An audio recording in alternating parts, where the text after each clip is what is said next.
सबको नमस्ते और thank you for joining me today again. 78th session है शायद हमारा आज गीता के ऊपर। सबको नवरात्रि की बहुत बहुत शुभकामनाएं। आज सप्तमी है और ट्यूसडे को दशहरा होगा, तो दशहरे की भी और नवरात्रि की भी बहुत बहुत शुभकामनाएं। माता के आशीष से सब सुखी रहे, स्वस्थ रहे। मंत्र पढ़ लेता हूँ, एक दिमाग में घूम रहा था। ये यजुर्वेद का मंत्र है। ओम या मेधाम देवगना पितरश्चोपासते। बस इतने से एक पर बात कर लेता हूँ। हम परमात्मा से प्रार्थना करते हैं। परमात्मा को हम अग्नि रूप मानते हैं। अग्नि जो प्रकाश देती है, लाइट देती है, उजाला देती है और हमेशा सबसे आगे चलती है और ऊपर को ही उठती है। हमेशा वो नीचे नहीं जाती, वो ऊपर को उठती है अग्नि। तो अग्रणी परमात्मा सबसे पहले, फर्स्ट। अग्रणी मतलब जो सबसे आगे हो। तो हम परमात्मा को अग्नि स्वरूप मानते हैं क्योंकि वो सबसे पहले वही है।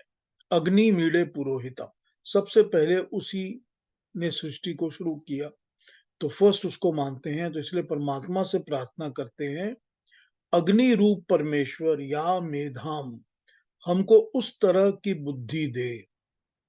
बुद्धि, मेधा बुद्धि को कहते हैं, अक्ल को कहते हैं।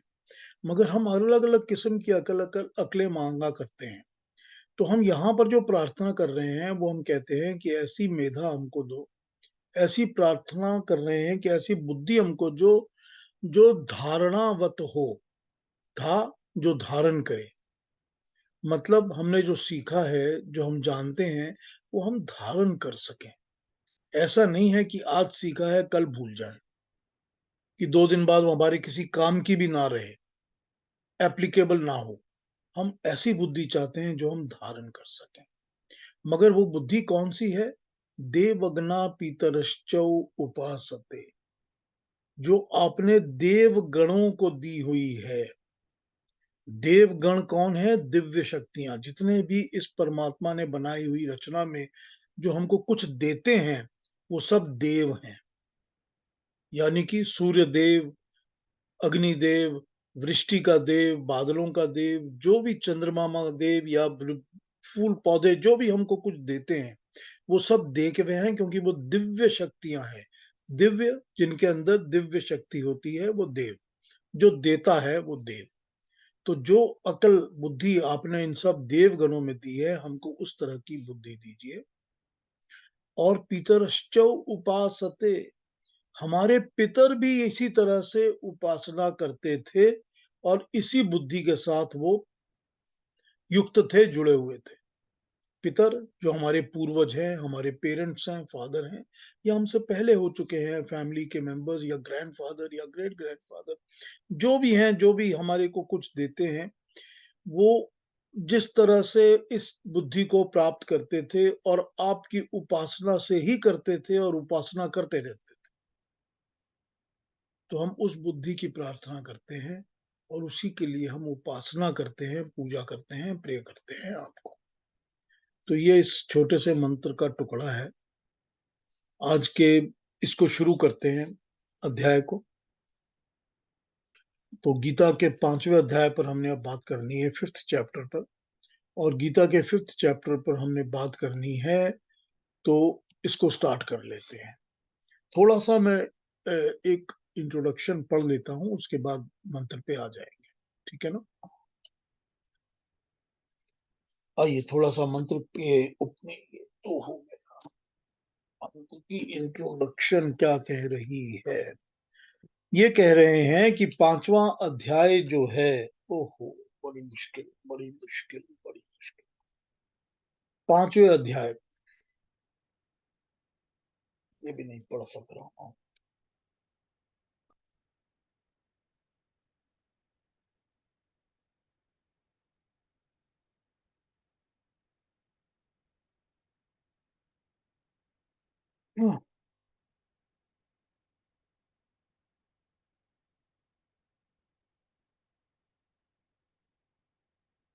पिछले अध्याय में, चौथे अध्याय में, ज्ञान योग और कर्म संन्यास योग, इन दोनों की प्रशंसा की गई है।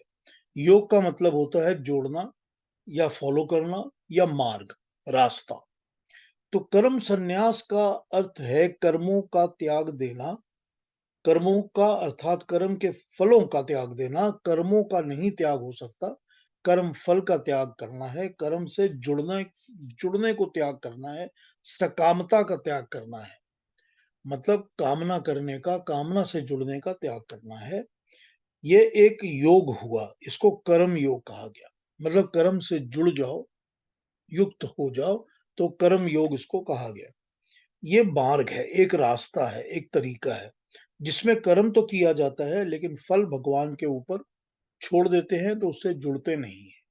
ये एक मार्ग है। दूसरा मार्ग उन्होंने बताया ज्ञान योग, यानी कि तू ज्ञान के साथ जुड़ जा, क्योंकि ज्ञान से ही कर्म जो है वो जन्म लेता है। ये दोनों रास्तों को उन्होंने ज्ञान कर्म संन्यास के नाम से पिछले उसमें बताया था हमको, कि तुम ज्ञान से जुड़ो और ज्ञान से जुड़कर तुम कर्म करो। तो अर्जुन के दिमाग में ये बात उठती है कि आप दो बातें क्यों करते हैं? या तो आप यहाँ रहिए या वहां की बात करिए, या तो आप कर्म की बात करिए और निष्काम कर्म की, या आप ज्ञान की बात करिए। तो बताइए कि हमको ज्ञान के साथ जुड़ना है। तो वो इसीलिए अब इस बात पर ही अर्जुन जो है अपना प्रश्न पूछेगा। तो आइए 5वें अध्याय के पहले और दूसरे, इन दो, क्योंकि दूसरा श्लोक जो है वो भगवान कृष्ण का है, तो पहले और दूसरे इन दोनों श्लोकों को पढ़ते हैं और इन पर आज बात करना शुरू करते हैं। तो अरुणा जी, ये आप दो श्लोक हमको आज पढ़ दीजिए, पहला और दूसरा, अर्जुन उवाच और श्री भगवान उवाच, दोनों 5वें जी अध्याय। Thank you. जी। ओम श्री परमात्मने नमः।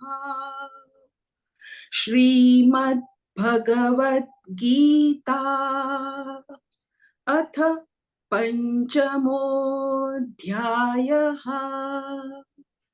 कर्म संन्यास योगः।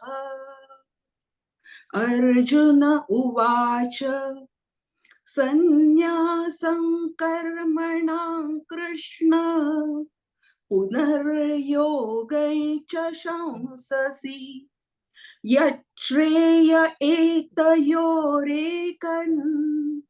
तन्मे ब्रूहि सुनिश्चितम्। श्रीभगवानुवाच संन्यासः कर्मयोगश्च निःश्रेयसकरावुभौ तयोस्तु कर्म संन्यासात् कर्मयोगो विशिष्यते। आइए इनको समझते हैं। पहले जो अर्जुन पूछ रहा है उसको समझते हैं, फिर उसके बाद शुरू करेंगे कि भगवान कृष्ण इसका जवाब क्या दे रहे हैं। अर्जुन पूछ रहा है कि तुम एक बार कर्म योग की प्रशंसा करते हो और फिर दूसरी बार ज्ञान योग की प्रशंसा करते हो। इन दोनों में से एक मार्ग को बताओ जो इन दोनों में से निश्चित रूप से अधिक बेहतर हो, अधिक श्रेयस्कर हो, अधिक अच्छा हो। सुनिश्चितम, निश्चित तौर पर, ब्रूही, बताओ, एक ही मार्ग, श्रेय, जो श्रेष्ठ होता है वो बताओ। अब यहाँ संन्यास का मतलब है त्याग करना, छोड़ देना, और योग का मतलब है जोड़ देना, जुड़ना। तो जब गीता में संन्यास मार्ग का अर्थ लिया है, तो उसका मतलब है कर्मों के फलों का त्याग कर देना, कर्म फल का त्याग कर देना। संन्यास मार्ग, सांख्य मार्ग, योग मार्ग, जो भी कहा जाए, गीता में योग मार्ग का अर्थ होता है कर्मों को तो नहीं त्यागना, पर कर्मों से जुड़ना नहीं है, यानी कि निष्काम फल, निष्कामना करना। ये इसका प्राइमरी है। आइए और भी थोड़ी ट्रांसलेशंस पढ़ लेता हूँ कि नंबर वन की क्या क्या है, फिर नंबर 2 पर आता हूँ जरा डिटेल में, यानी सेकंड श्लोक पर आता हूँ। तो पहले श्लोक में अर्जुन पूछ रहे हैं, हे कृष्ण, आपने कर्मों के संन्यास की बात कही है और साथ ही कर्म योग, यानी कि निष्काम भाव से कर्म करने की प्रशंसा भी की है। इसमें से निश्चय करके जो मेरे कल्याण के लिए एक हो वही कहें। अब गीता के 3rd और 4th चैप्टर में कुछ ऐसी बातें हैं जिनमें कर्म के संन्यास का वर्णन आता है। श्लोकों का अर्थ ऐसा है कि उनमें कर्मों का संन्यास लेने का अर्थ क्या निकलना चाहिए। एग्जाम्पल के रूप में 4:18 में बताया है कि जो अकर्म को कर्म समझता है वो ज्ञानी है। अकर्म का अभिप्राय है विकर्म और कर्म से तटस्थ अलग हो जाना। ये पॉसिबल ही नहीं है क्योंकि अकर्म का भी तो प्रभाव तो रहता ही है। अतः अकर्म भी कर्म हो जाता है, यानी विकर्म हो जाता है या कर्म हो जाता है। इसीलिए कर्म का संन्यास तो हो नहीं सकता। इसी तरह श्लोक 19 में कहा है कि ज्ञान अर्जुन से दग्ध हुए कर्म वालों को बुद्धिमान कहते हैं। यानी कि जो ज्ञान जिनमें आ जाता है वो फिर जिस तरह से कर्मों को उसके अंदर ही बर्न आउट कर लेते हैं, बर्नआउट दग्ध कर देते हैं, उन लोगों को बुद्धिमान कहा जाता है। इसका अर्थ भी कर्म से संन्यास नहीं है, लेकिन प्रत्युत कर्म को ज्ञान की अग्नि से पवित्र करना है। ज्ञान की आग में अपने कर्मों को भस्म करके जलाकर तपाकर उनको पवित्र करना है, जैसे सोने को पवित्र किया जाता है उस तरह से। ऐसे ही 441 में योग संन्यास कर्मणान कर्म कर्माणम, इसका अर्थ है योग के द्वारा किए हुए कर्म जिसने। इसका अभिप्राय भी यह बनता है कि कर्म योग द्वारा जिसने कर्मों के फलों का ध्यान छोड़ दिया है। अब सारी की सारी बात में क्रक्स ये है कि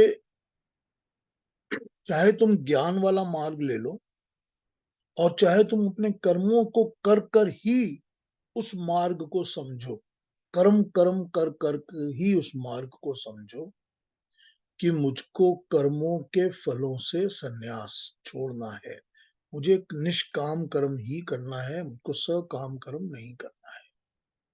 ये तुम कर्म कर करके समझो या तुम ज्ञान अर्जन करके समझो,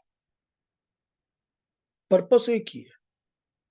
तुम दो जिस मर्जी तरीके से इसको तुम समझ सकते हो, इसको समझ लो, पर्पस तो एक ही है।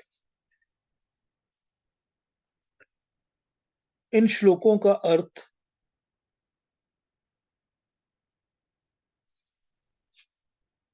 एक सेकंड, अगला पेज देख।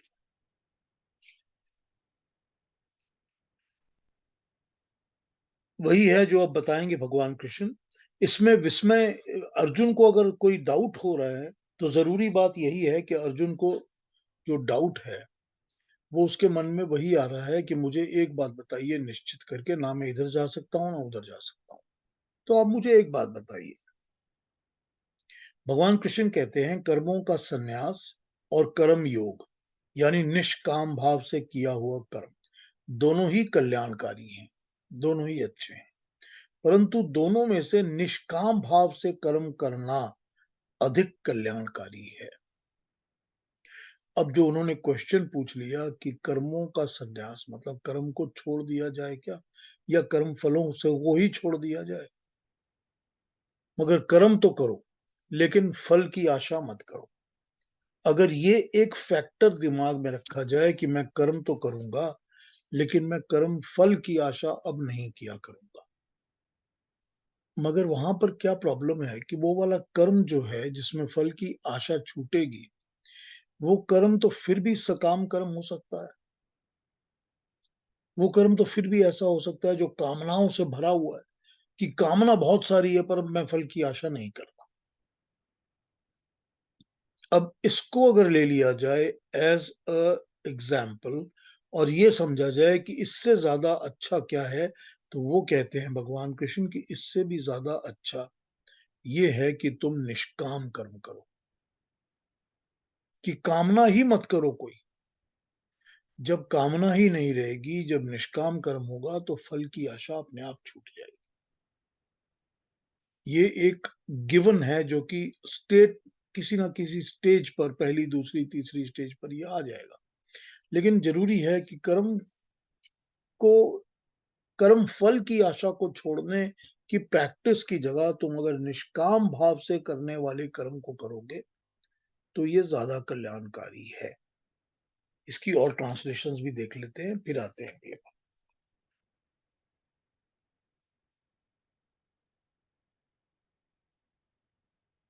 हम्म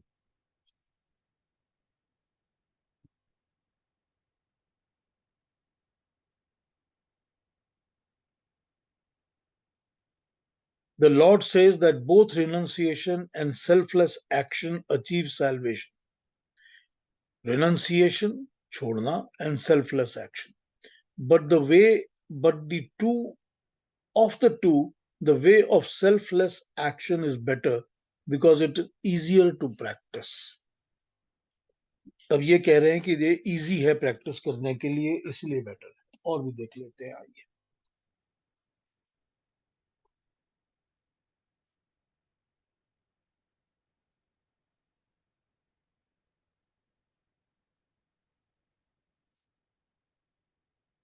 Arjuna asks Krishna that you extol Sankhya Yoga, the yoga of knowledge, and then the yoga of action. Please tell me out of the two which is decidedly better or conducive for my good. Shri Bhagavan says, Yoga of knowledge and yoga of action both lead to supreme bliss. Of the two, however, the yoga of action being easier to practice is superior to the yoga of knowledge. इनकी translation थोड़ी सी अलग है, अच्छी है। ये कह रहे हैं क्या? ये कह रहे हैं कि जो ज्ञान की तरफ प्राप्त होकर मनुष्य कर्म फलों को त्यागेगा, उससे अच्छा है कि तू निष्काम कर्म करके ही प्रैक्टिस कर। अब देखिए, बड़ी प्रैक्टिकल बात हो गई यहाँ पर, जिसको आप जैसे मर्जी समझ सकते हैं। प्रैक्टिकल ये हो गई कि नॉर्मल लाइफ में आम इंसान जो भी है, हम आप जो भी हैं, हम आप ज्ञान की एक सीमा तक जाते हैं, उसके बियॉन्ड हम कितना ज्ञान प्राप्त करेंगे हमको भी पता नहीं होता। हम ज्ञान तो प्राप्त कर रहे हैं, लेकिन हम ज्ञान को कितना प्राप्त करेंगे, कहाँ तक लेके जाएंगे, कहाँ कैसे अप्लाई करेंगे, ये हमारे दिमाग में हमेशा ही ये प्रश्न, ये क्वेश्चंस बने रहते हैं। तो अब क्या है? अब ये है कि भगवान कृष्ण ये बता रहे हैं कि अगर तुझको कोई एक चुनना हो इनमें से, कि मेरे को ज्ञान तो मिल रहा है लेकिन मैं ज्ञान की एप्लीकेबिलिटी नहीं समझ पा रहा हूं कर्मों में, तो जब उसको नहीं समझ रहा हूं तो फिर ये कर कि तू कर्मों को निष्काम करना शुरू कर, कि तू कामना कोई मत रख, तू निष्काम कर्म कर। ये प्रैक्टिकल है और ये इजी है, इजी टू अडेप्ट है, क्योंकि हम सब कर्म तो हमेशा ही कर रहे हैं, हमेशा ही हम कर्म कर रहे हैं। मन से तो हम हमेशा कर्म करते ही रहते हैं, ऐसा कभी होता ही नहीं कि हम कर्म ना करें। तो जब हम कर्म कर ही रहे हैं तो उसमें देखो, चेक करो कि कौन से कर्म के पीछे, क्योंकि प्रैक्टिकली हर कर्म के पीछे कोई ना कोई एक आशा छुपी हुई होती है, यानी कि कोई ना कोई कामना छुपी होती है, इच्छा छुपी होती है। अगर उन इच्छाओं को ही मार दिया जाए तो अपने आप ही कर्म निष्काम होने शुरू हो जाएंगे। ये हमारे लिए इजियर अप्रोचेबल रास्ता है, रादर देन कि हम ज्ञान ही प्राप्त करते रहें और ज्ञान का पीछा लगाते रहें। तो वो ये तो कह नहीं रहे कि ज्ञान को प्राप्त मत करो, एक बार भी नहीं कह रहे कि ज्ञान प्राप्त मत करो। वो सिर्फ ये कह रहे हैं कि if you have to pick between the two, निष्काम कर्म को प्रैक्टिस करो, क्योंकि निष्काम कर्म करोगे तो अपने आप ही सारे कर्म सुधर जाएंगे, अपने आप ही फल की इच्छा भी खत्म हो जाएगी। एक बार और देख लेते हैं और लोग क्या ट्रांसलेट कर रहे हैं इसका। संन्यास और कर्म योग दोनों ही परम कल्याण करने वाले हैं, किंतु यदि दोनों में से कौन सा बड़ा है ये जानना हो तो कर्म योग के स्थान पर कर्म संन्यास ज्यादा विशिष्ट है। जो मनुष्य कर्म सन्यासी होकर कर्म योगी बनेगा, वो किसी कर्म को जो कि साधन भूत है, साध्य के घातक अंश तक नहीं करेगा। भोजन एक साधन है, स्वास्थ्य साध्य है। जो जितनी मात्रा में जिस प्रकार का भोजन आवश्यक है, उसी प्रकार का अन्य न्यूनातिरिक्त मात्रा में लेने तक की संभव है, जब भोजन करने वाले की न किसी रस में आसक्ति हो, न किसी मात्रा में। अब ये क्या समझा रहे हैं? ये कर्म फल को निष्काम करने का जो तरीका बता रहे हैं कि इसको निष्काम कर्म कैसे करो, वो कह रहे हैं कि जो साधक है वो मीन्स है। तुम जो कर्म कर रहे हो वो एक मीन्स है टुवर्ड्स गेटिंग समथिंग। कुछ पाने के लिए तुम वो कर्म कर रहे हो। लेकिन साध्य मतलब जो कर्म करने का पर्पस है, उसको दिमाग में रख के कर्म करो। उसमें ज्यादा और कम कुछ मत करो। अब एग्जाम्पल दे रहे हैं कि जैसे भोजन होता है, खाना होता है, वो एक साधक होता है, वो मीन्स होता है। लेकिन साध्य क्या होता है? पर्पस क्या होता है? पर्पस होते हैं अच्छी गुड गुड हेल्थ, अच्छी सेहत। तो साधक के ऊपर ध्यान नहीं देकर साध्य पर ध्यान दो। जब साध्य पर ध्यान दोगे, पर्पस पर ध्यान दोगे, तो न्यून अधिक नहीं कर, मतलब ज्यादा और कम कुछ नहीं करोगे, प्रॉपर ही करोगे एक्शन। तो एक्शन अपने आप ठीक ही होता जाएगा। अब ये अलग अलग कॉन्सेप्ट्स हैं, अलग अलग तरीके से लोग अपनी अपनी बातों को समझाते हैं। ये जो कर्म करने की बात बताई जा रही है, पहले ही श्लोक में भगवान कृष्ण कह रहे हैं कि तू कर्म कर, कि तू कर्म कर और कर्म को निष्काम कर। अब वो निष्काम कर्म को करने का ही तरीका ये एक दूसरे तरीके से समझा रहे हैं, जो कह रहे हैं साधक क्या है और साध्य क्या है। कोई किसी भी कर्म करने के समय ये याद रखना चाहिए कि उस कर्म का पर्पस क्या है। तो वही बात है ना कि उसमें ज्ञान की आवश्यकता है, कि बिना ज्ञान के तो कोई इंसान कर्म करता ही नहीं है। तो जब ज्ञान की आवश्यकता है और ज्ञान से ही कर्म करना है, तो वही बात आ जाती है कि मुझको कर्म जो मैं कर रहा हूं इस वक्त, जो मैं कर रहा हूं कर्म, इसका पर्पस क्या है। कि मैं जो ये बोले जा रहा हूं, बोलने का कर्म कर रहा हूं, ये एक साधक है, मीन्स है। लेकिन इसकी एंड पर्पस क्या है? इसका एंड पर्पस है ज्ञान देना। तो जब मैं ज्ञान देने वाले पर्पस को दिमाग में रखूंगा, तो मैं वही बोलूंगा जो कि उस ज्ञान को देने के लिए जरूरी है। उससे कम भी नहीं, उससे ज्यादा भी नहीं। तो कर्म करते वक्त अगर ये साधक और साध्य का प्रिंसिपल दिमाग में रहता है, तो हम कर्म को निष्काम कर सकते हैं। तो कर्मों में कामनाएं हट सकती हैं। जब ये पता रहता है कि मुझे गुड हेल्थ, अपनी अच्छी हेल्थ के लिए ही भोजन करना है, तो भोजन से लगाव खत्म हो जाता है। तो ये लगाव कि मुझे भोजन से जुड़े रहना है, कि मुझे यही खाना है, मुझे ये भी चाहिए, वो भी चाहिए, ये वो वाला जो टेस्ट बड का जो गुलामी है ना, जबान की जो गुलामी है, वो खत्म हो जाएगी।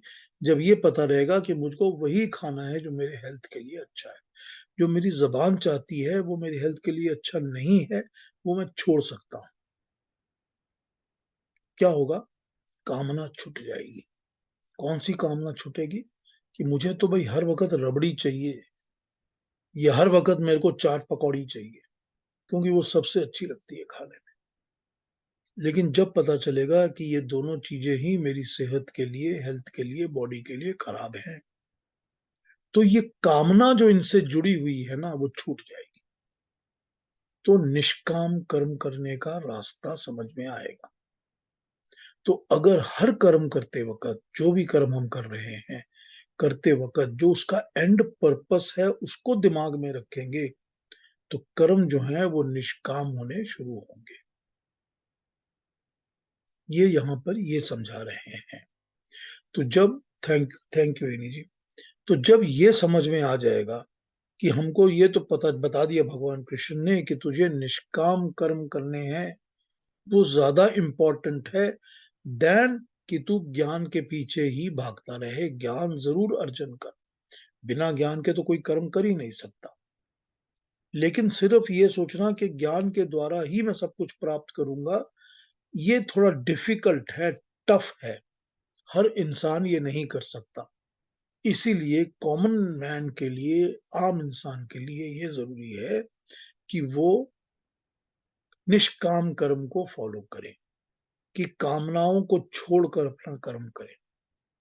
और वो निष्कामता कैसे करे, इसका एग्जाम्पल इन्होंने यहां पर समझाया है, जो साधक और साध्य के द्वारा समझाया है कि कर्म का जो एक्शन है उसको करते वक्त एंड पर्पस जो है, जो साध्य है, जो होना चाहिए, उसके ऊपर नजर रहेगी तो कर्मों में से कामना छूटनी शुरू हो जाएगी।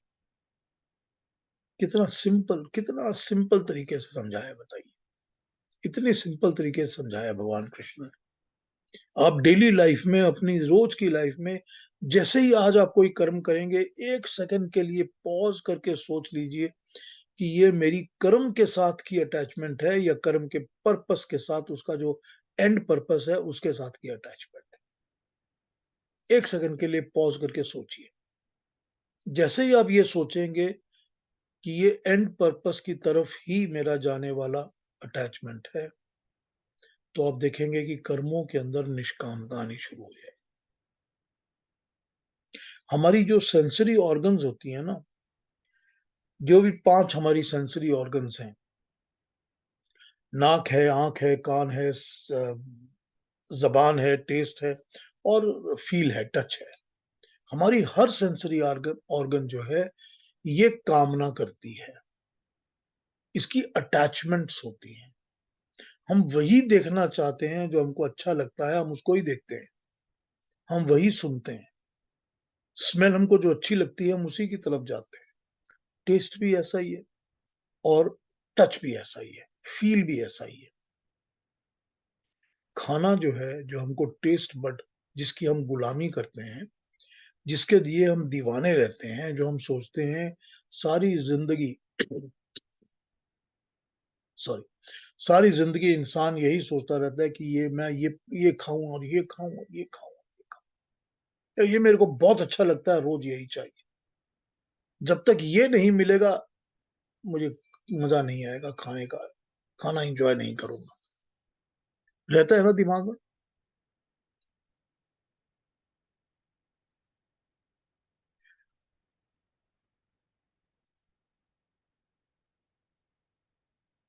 लेकिन एक बात बताइए, ये जो खाना है ना, हमने एक खाना खाया, हमने एक गोलगप्पा खाया, एक चाट पकौड़ी खाई, वो जबान पर या मुंह में कितनी देर रहती है? How long does it satisfy your greed? ठीक, लालच, लोभ, कि मुझे ये खाना है। कितनी देर तक वो जबान में रहती है? Few seconds, may be 1 minute. लेकिन उसके बाद जैसे ही वो जबान से नीचे उतरती है, गले से, हलक से, उसका टेस्ट, उसका स्वाद कुछ नहीं होता। वो सिर्फ एक फूड आइटम बन जाती है, जिसको बॉडी जो है वो अगले कई दिनों तक झेलेगी। बहुत दिनों तक उसको डाइजेशन सिस्टम झेलेगा। बहुत दिनों तक उसको अंदर की अंतड़ियां सब जो है, इंटेस्टाइन्स जो है, वो इधर उधर घुमाएंगी कि इसका क्या बनाया जाए, कि इसकी हड्डी बनेगी या इसका खून बनेगा या इसका मांस बनेगा या क्या बनेगा इसका। तो जबान का क्या काम था? जबान का काम था सिर्फ 1 मिनट का, वो भी शायद नहीं, कुछ सेकंड्स का। मगर उसकी गुलामी करते हैं सारी जिंदगी। सारी जिंदगी हम उसी की गुलामी करते हैं। हम इसकी गुलामी नहीं करते कि अंदर जो जाएगा, जो इतने दिनों तक मेरा काम करेगा, मैं उसकी गुलामी करके देखूं। पर्पस, एंड पर्पस तो वही है। हर एक हमारी 5 इंद्रियां जो हैं, वो इसी तरह किसी ना किसी चीज के साथ अट्रैक्ट होके जुड़ जाती हैं। हर एक इंद्रिय। तो हम जब ये समझ लेंगे कि उसका एंड पर्पस क्या है, कि जो आंखें दी गई हैं परमात्मा ने वो अच्छी चीजों को ऑब्जर्व करने के लिए, देखने के लिए, समझने के लिए दी गई हैं, ज्ञान प्राप्त करने के लिए दी गई हैं, ना कि इसलिए दी गई हैं कि गलत चीजें देखते रहो सारा दिन, या अट्रैक्टिव जो लगे वही देखते रहो सारा दिन। तो ये तो चॉइस है हमारे पास। तो वही चीज जो टेस्ट बड के साथ समझाई जा सकती है, हमारे मुंह के स्वाद के साथ, वो एप्लीकेबल होती है हर चीज के ऊपर। तो जैसे ही समझ में आ जाएगा कि मेरे भोजन खाने का जो पर्पस है वो एंड पर्पस है कि मेरे अंदर शरीर में हर चीज ठीक रहे, जैसे ही समझ में आ जाएगा, वो चाट पकौड़ी की और रसमलाई की कामना छूट जाएगी। तो ये है निष्काम कर्म करने का principle, theory, how to do it. बिल्कुल प्रैक्टिकल बात है ये, हाउ टू डू इट। जैसे ही दिमाग में आ जाएगा कि एंड पर्पस है वो होना चाहिए, कर्म की अटैचमेंट जो है वो अपने आप छूटने लग जाएगी कामनाओं की। ये इन्होंने समझाया है अपने पहले ही श्लोक के अंदर, जो शुरू कर रहे हैं अभी 5वां चैप्टर। ठीक है, दूसरे श्लोक पर आए। आइए देखते हैं, सेकंड थर्ड पढ़ेंगे या सेकंड अकेला पढ़ेंगे, ये सोचता हूँ, जरा एक सेकंड देख के बताता हूँ आपको। नंबर 2 और नंबर 3, चलिए 2 तो पढ़ लिया आपने, 3 और 4, अरुणा जी 3 और 4 पढ़ दीजिए।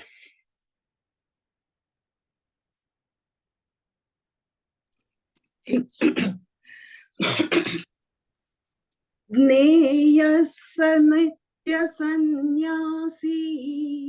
यो न द्वेष्टि न काङ्क्षति निर्द्वन्द्वो हि महाबाहो सुखं बन्धात् प्रमुच्यते सांख्ययोगौ पृथग् बालाः प्रवदन्ति न पण्डिताः एकमप्यास्थितः सम्यग् उभयोर्विन्दते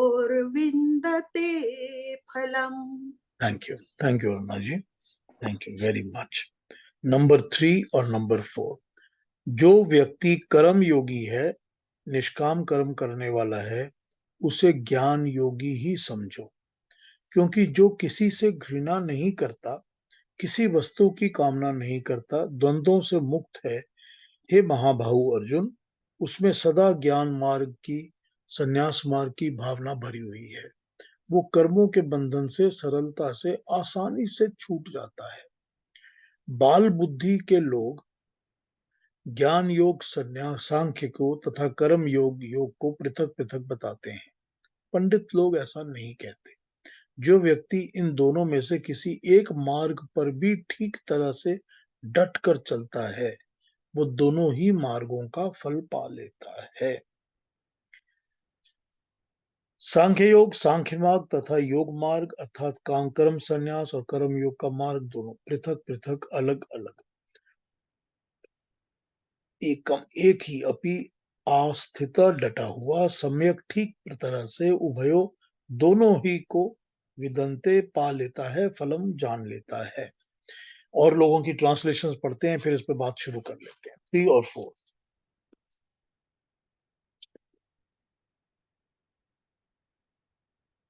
जिस किसी वस्तु से द्वेष नहीं, जिस मनुष्य को किसी वस्तु से द्वेष नहीं, किसी की आकांक्षा नहीं करता, उसे नित्य सन्यासी जानना चाहिए।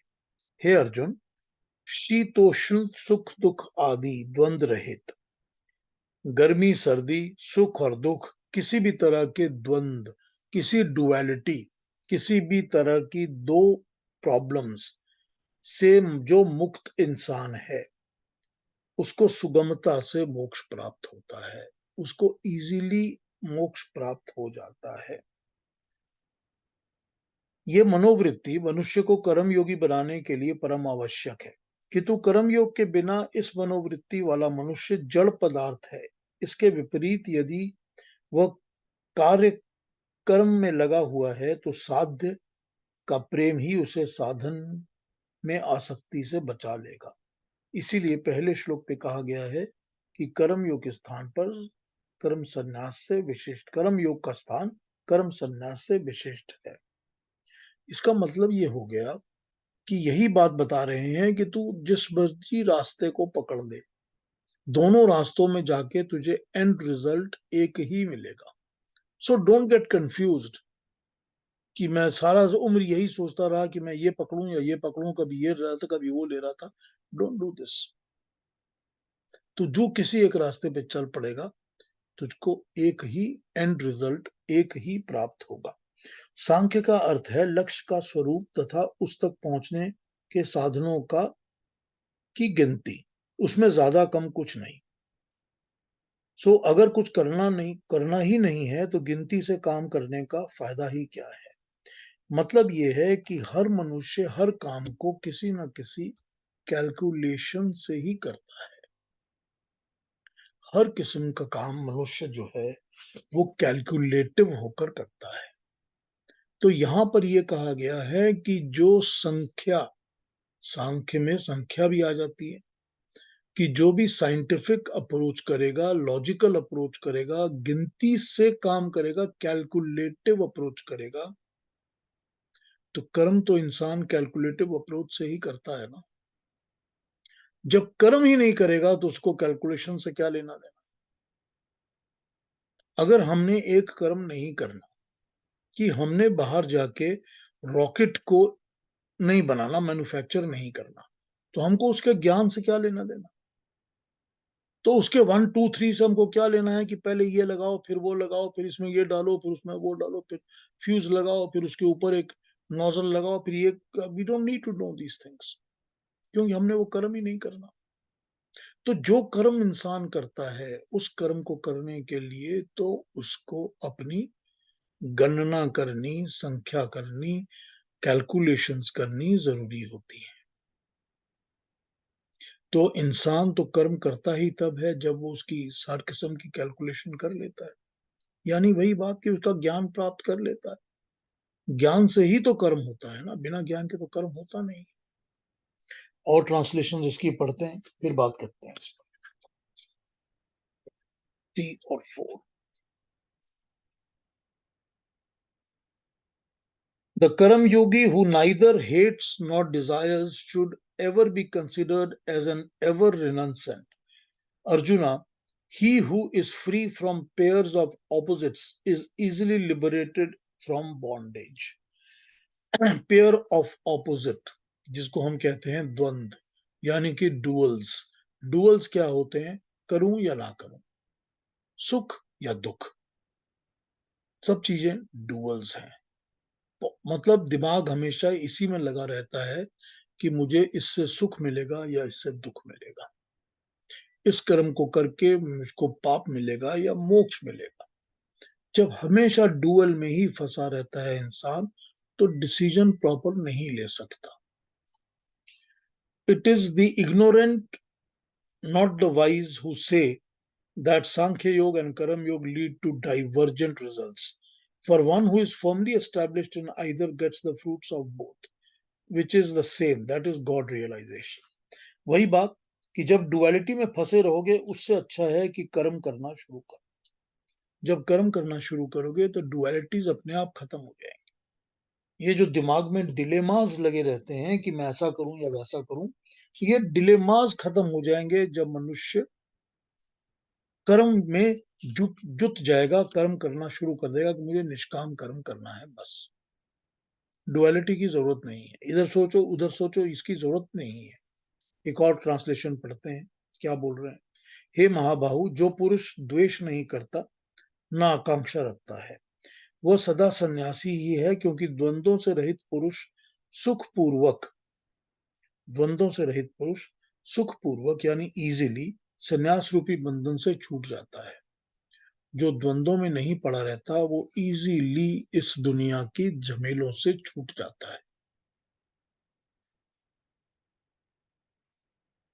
व्यक्ति द्वेष रहित होकर किसी प्रकार की अपनी किसी कामना किए बिना जब कर्म करता है तो उसको सन्यासी ही समझना चाहिए। अतः भगवान कृष्ण स्पष्ट कर रहे हैं कि कर्म योग निष्काम भाव से किए कर्म को ही सन्यास मानकर उसी पर टिके रहना चाहिए।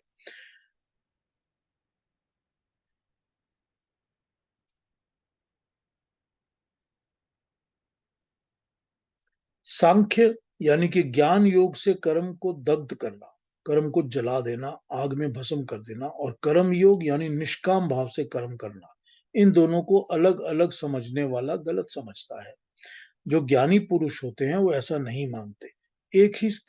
एक में ही स्थित लगा हुआ दूसरे का फल भी प्राप्त कर लेता है। जो कुछ भेद है वो कर्म के समझने में है। जो भी भेद है, जो भी डिफरेंस है, वो कर्म को समझने में है। उसको गीता के प्रवक्ता सांख्य योग और कर्म योग दो प्रकार से समझा रहे हैं। सांख्य का अर्थ होता है सांख्य दर्शन में कहे अनुसार, यानी कि ज्ञान के अनुसार। सांख्य और ज्ञान में कोई भी भेद नहीं है, कोई भी डिफरेंस नहीं है।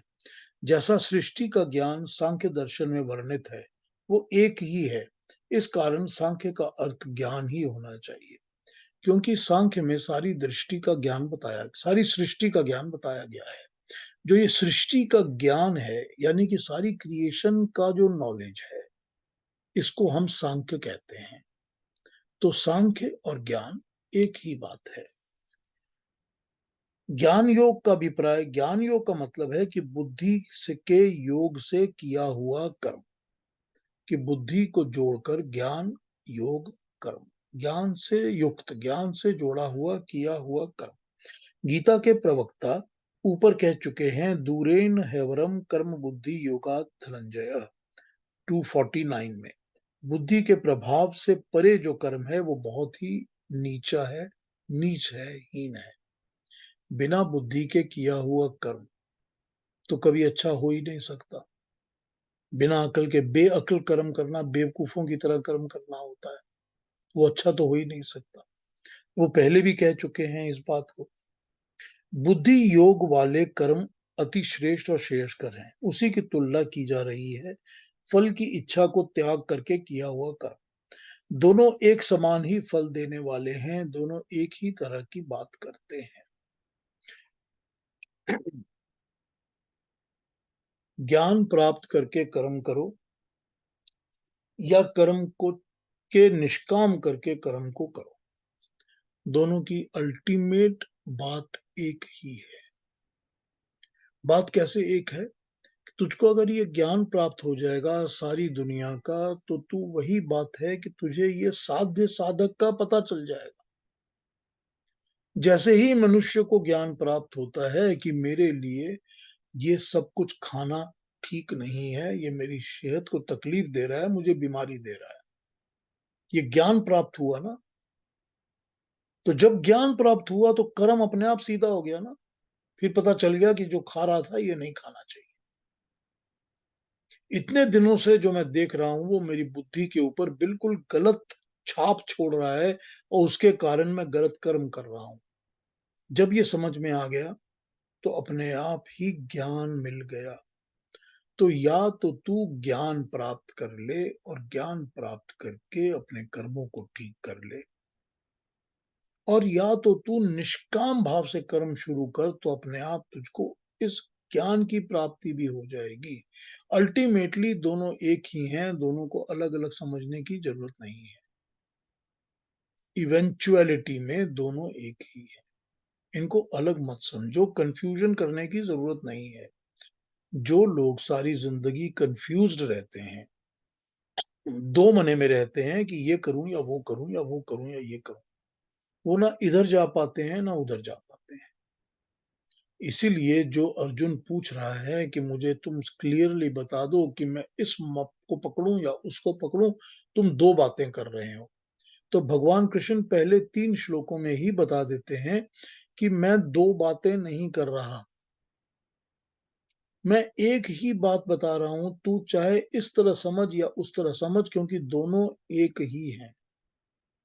दोनों को करने वाला मनुष्य अल्टीमेटली संन्यास मार्ग पर, यानी कि सब कुछ छोड़कर परमात्मा के मार्ग पर, मोक्ष के मार्ग पर चल सकता है। इसके लिए जो फंसा हुआ इंसान होता है, जो डुअलिटीज में लगा रहता है, जो द्वंद में लगा रहता है, उसको कुछ नहीं मिलता। वो इधर उधर ही करता रहता है। तू डिसाइड कर लो करने की, तुझको इसमें कोई प्रॉब्लम नहीं है। अगर तुझको मेरी ये बात समझ में आ रही है तो तू इस मार्ग पर ही चल, और अगर वो समझ में आ रही है तो उस मार्ग पे चल, मगर दोनों को अलग अलग समझ के कंफ्यूज होकर मत बैठा रहे, क्योंकि दोनों अल्टीमेटली एक ही है। This is what he is trying to explain to us, कि ये ज्ञान मार्ग क्या चीज होती है। ज्ञान मार्ग यानी सांख्य मार्ग वो होता है कि मैंने पहले तो सारा नॉलेज इकट्ठा करना है, फिर मैं अपने कामों में लगूंगा। तो ठीक है, तू नॉलेज इकट्ठा कर, फिर काम में लग जा। और दूसरा है कि मैंने काम शुरू कर दिया है, कर्म तो करूंगा, मैं निष्काम करूँ, कोई कामना नहीं रखूंगा और कर्म करूंगा। तो तू बिना कामना के कर्म करना शुरू कर। इसकी डुअलिटी में मत फंस कि ये अच्छा है या वो अच्छा है। Whichever way you pick, you must stay on it and start working on it and follow it and keep doing it and don't think about it कि मैं दूसरा पकड़ूं या ये पकड़ूं। डुअलिटी में फंसने की जरूरत नहीं है। यहाँ यही है कि तुझे एक कर्म करना है, उस कर्म पे निष्काम कर्म करना, क्योंकि वो इजियर है कि हम निष्काम कर्म करें ज्ञान प्राप्त करके कर्म करने की जगह। तो जो इजियर मार्ग है, जो हर मनुष्य को करना है, हर मनुष्य कर सकता है, every human being can do it, तो उसी को पकड़, उसी को ले और उसी तरह चलना शुरू हो जा कि ये मुझे ठीक लगता है। मैं पहले अपने कर्मों को निष्काम करूं, इसमें सकामता को हटा दूं, कामनाओं को हटा दूं कि मैं इच्छाओं के लिए कर्म कर रहा हूं, उसको हटा दूं। तो एंड पर्पस को जब दिमाग में रखेंगे तो इच्छाएं जो है वो छूटनी शुरू हो जाए, कामनाएं छूटनी शुरू हो जाए। तो वही जो एग्जाम्पल समझाए गए हैं इतनी देर तक, वही एग्जाम्पल्स एप्लीकेबल हो जाते हैं। तो ये इन श्लोकों में पहले हमने एक, दो, तीन, चार, इन श्लोकों में भगवान कृष्ण जो समझा रहे हैं वो यही समझा रहे हैं कि डोंट गेट कंफ्यूज्ड। अल्टीमेटली सारी चीजें एक ही हैं। जो बात मैं बता रहा हूं, जो भगवान कृष्ण अलग अलग तरीके से बातों को समझा रहे हैं, वो समझाने के तरीके अलग इसीलिए हैं कि किसी इंसान को, किसी मनुष्य को एक तरीके को फॉलो करना इजी होता है, और दूसरे को कोई दूसरा इजी होता है, तीसरे को कोई तीसरा इजी होता है। तो इन सब को इस तरह समझ के अल्टीमेटली तो एक ही जगह पहुंचेंगे सब। तू मेरी जिस बात को समझ सकता है उसको समझ और उसको फॉलो कर। तो हम जो ह्यूमन बींग्स हैं, इतने सारे जो दुनिया के लोग हैं, उन सब के दिमाग में यही बातें उठती रहती हैं हर वक्त। लेकिन बड़ी इजीली हमको बता देते हैं कि whichever is adaptable to whichever individual, to each his own. जैसा जिसको समझ में आए, जो जिसको पकड़ के चल सके, तो उस रास्ते पे चल। अभी उन्होंने तो दो रास्तों की बात की है ना, अभी तो हम 5वें चैप्टर पर हैं, जिसमें भगवान कृष्ण ज्ञान की बात और कर्म की बात कर रहे हैं कि तो इसको फॉलो करिए, इसको फॉलो कर। अभी थोड़ी देर के बाद, कुछ और चैप्टर्स के बाद वो तीसरी बात भी करेंगे। वो कहेंगे कि जिसको ज्ञान समझ में नहीं आता, जिसको कर्म फॉलो करने में भी मुश्किल होती है, वो भक्ति का मार्ग ले सकता है। दोनों ही बातें समझ में नहीं आ रही, ये भी नहीं करने समझ रहा, वो भी नहीं करना समझ में आ रहा, तो भक्ति का मार्ग क्या है? भक्ति का मार्ग ये है कि फिर तू मेरा भक्त बन जा, जो मैं कह रहा हूं वही कर बस। फिर तू कुछ सोच ही मत, don't question, don't ask, just do what I am telling you. वही भक्ति का मार्ग है। तू मेरा भक्त है, जैसा मैं बोल रहा हूं वही कर। तो क्या है ये? तीन अलग अलग मार्ग तो बता रहे हैं, रास्ते बता रहे हैं, एंड पर्पस तो एक ही है ना। एंड पर्पस तो एक ही बता रहे हैं कि don't get confused in my talk. And purpose एक ही है। एंड पर्पस वही है कि एकदम निष्काम कर्म करो, ज्ञान युक्त कर्म करो और निष्काम कर्म करो, बस। उसी से तुमको फल आसक्ति, यानी कि उसके फलों के साथ जुड़ने का जो इंसान के अंदर होती है, वो छूट जाएगी बात। और जब ये छूट जाएगी और निष्काम कर्म होंगे तो अपने आप ही मोक्ष का मार्ग खुल जाएगा। तो अपने आप ही वो मिल जाएगा जो कि इस बंधनों से, हर बंधन से छोड़ देगा। जब हम इस निष्कामता के साथ और कर्म फलों के बंधन के साथ छूटेंगे तो जरूरी बात है ना कि हम ये शरीर और शरीर के अंदर की डिजायर्स के बंधन से भी छूटेंगे। तो अल्टीमेटली तो यही है कि सारे बंधनों से छूट जाए इंसान। ठीक है, आज यहां तक रखते हैं। ओहो, काफी टाइम हो रहा है। आज यहां तक रखते हैं। कोई बात पूछनी है, कोई क्वेश्चन करना है, कमेंट्स करने हैं तो अपने अपने उसको ऑन कर लीजिए, अपने आप को बहुत अनम्यूट अच्छा कर पीयूष लीजिए। जी, आपने जो ड्युअलिटी का बताया है ये बहुत अच्छा समझ में आया। थैंक क्योंकि यू। ऑलवेज आदमी कंफ्यूज रहता है, मैं ये करूं या वो करूं। वो बात हमेशा दिमाग में आपके आती रहती है। करेक्ट, हमेशा दिमाग में यही घूमता रहता है। घूमता रहता है। हाँ बिल्कुल। तो वहां पर ये समझ लेना चाहिए ये कि ये निष्काम कर्म कौन सा है। जी। जो निष्काम कर्म है उसको पकड़ के चलना शुरू होगा। ठीक। नहीं, बहुत अच्छा। Thank you Prabha ji, thank you. हाँ जी, और कोई कमेंट, किसी को पूछना है, कुछ कहना है? कुछ कहेंगी अलका जी? बस वो आपने एग्जाम्पल बड़ा सिंपल दिया बट बड़ा डीप था, वो खाने वाला, उससे सब आ गया कि 1 सेकंड 2 सेकंड जो टंग पे रहता है, जीभ पे, बस उसी के पीछे ही सारा काम खराब होता है। हाँ यही होता है ना, सच्चाई तो यही है ना, चाहिए, यही सच्चाई है। पता तो सभी को होता है कि ये ठीक नहीं है, ये ठीक है, ये ठीक नहीं है। लेकिन उसको जब सारा शरीर बॉडी जो झेलती है ना, उसको ये ये कई सोचना दिनों तक चाहिए कि ये वो माइंड क्या। में रहेगा मेरे हाँ, हमेशा। कभी कभी अंदर पूछ लो अपने पेट को कि तुझे क्या प्रॉब्लम हो रही है, क्या चाहिए तुझको तुझे। कितनी मुश्किल होती है मेरी इस आदत के लिए। ये समझ में आना चाहिए। ये एक दिन आप परेशान होएंगी ना अलका जी, तो अगले दिन आप ऑटोमेटिकली आपको समझ आ जाएगा कि मैंने कल ये गलत काम किया है, वो उसका मेरे को फल मिल रहा है। बस ये समझ के आदत, इंसान उसको ठीक नहीं करता ना। जब ठीक हो जाते हैं तो फिर शुरू हो जाता है हाँ बस यही प्रॉब्लम होती है ये। ना। आज कर लेते हैं, कल से शुरू करेंगे। हाँ बिल्कुल बिल्कुल। श्वेता जी कुछ पूछेंगी? नहीं सर, ऑल क्लियर, सब बहुत अच्छा था। समझ में आया अच्छी तरह? जस्ट, हाँ जी sir, it's just all about winning our mind. थोड़ा सा टेस्ट के लिए हम सब जो नहीं खाना है वो खाते हैं, बट यस। हाँ लेकिन ये अप्लाई एक ही करिए ना। बात को थोड़ा रिपीटेडली बोलते हो ना तो घुस जाती है, हम जैसे मेरे जैसे के लिए तो, कि अब जाके क्लियर हो रहा है। जब इसी तरह से सब कर्मों के ऊपर अपनी नजर डालेंगे, जितने भी कर्म हैं उनके ऊपर जब नजर डालेंगे कि साध्य और साधक का प्रिंसिपल क्या है, कि मीन्स क्या है, मीन्स टू गेट समथिंग, और एंड पर्पस क्या है, जब इस पर नजर डालेंगे तो कर्मों में निष्कामता लानी इजी हो जाएगी। कर्मों को बिना कामना के करना इजी हो जाए। वो जो टेस्ट की अटैचमेंट है ना, वो छूटनी शुरू हो जाए। यही बता रहे हैं यहाँ पर। कोई और प्रश्न कुछ किसी और लोगों का?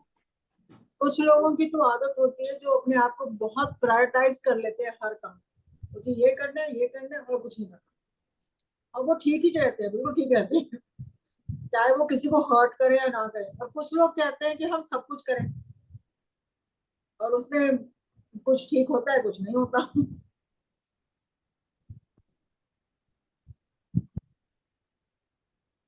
हाँ जी, कोई और क्वेश्चन, कोई और कमेंट्स, कुछ और पूछना है?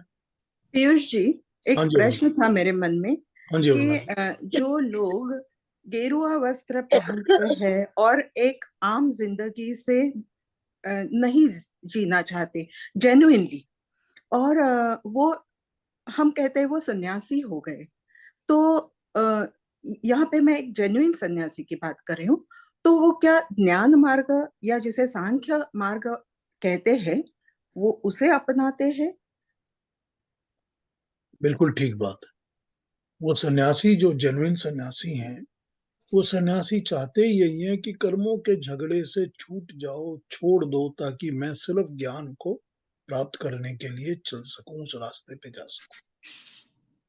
तो जो ज्ञान मार्ग अपनाते हैं वो भी ज्ञान मार्ग को फॉलो करके ही चलते हैं कि मुझे उस तरफ से ही, अब वो यही अप्रोच है ना कि या इस तरफ करो या उस तरफ करो, तो वो एक तरफ का डिसीजन ले लेते हैं कि मुझे उसी तरफ चलना है।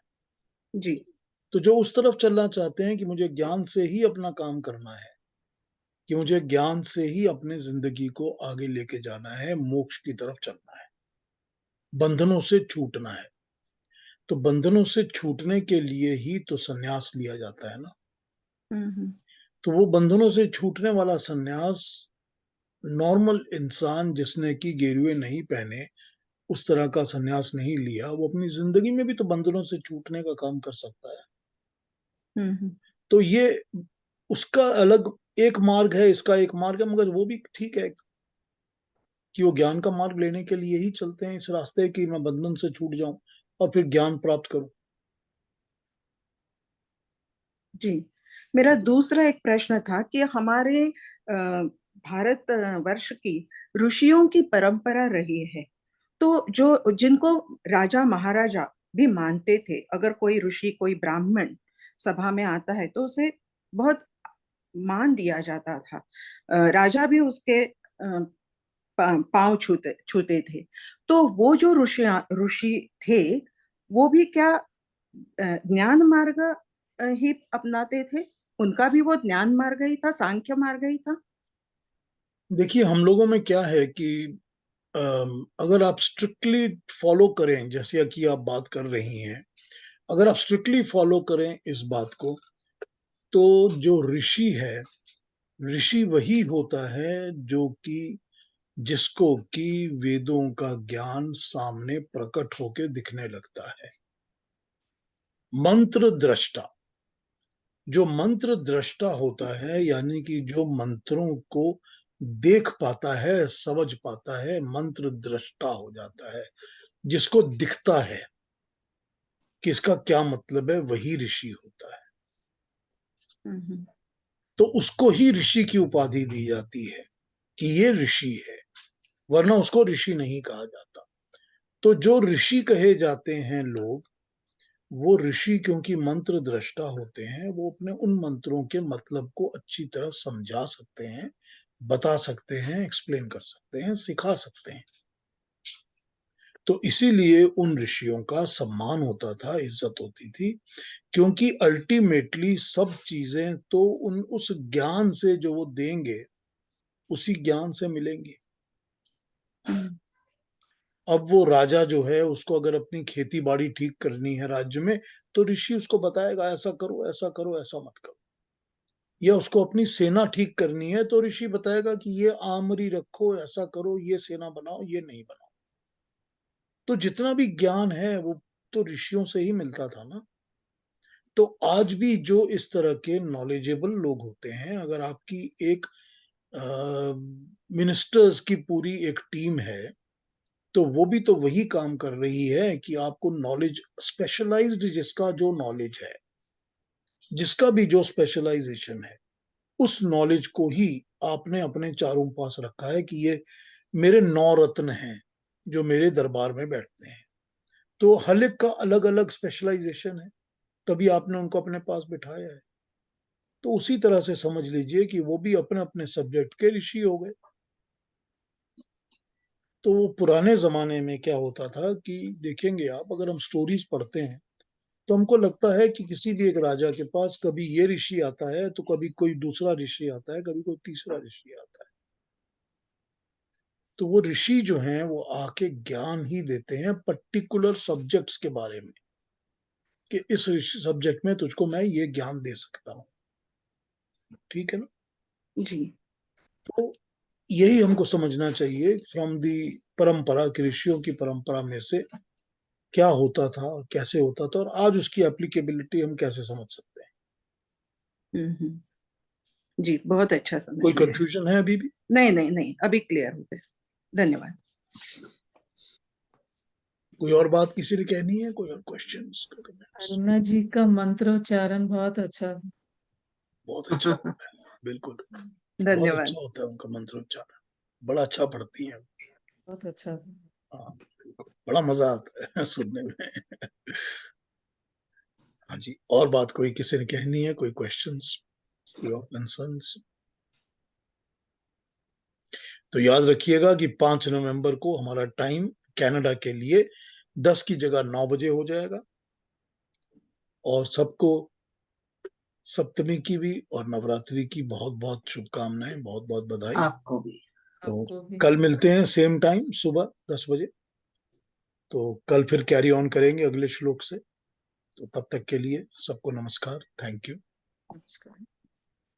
नमस्कार।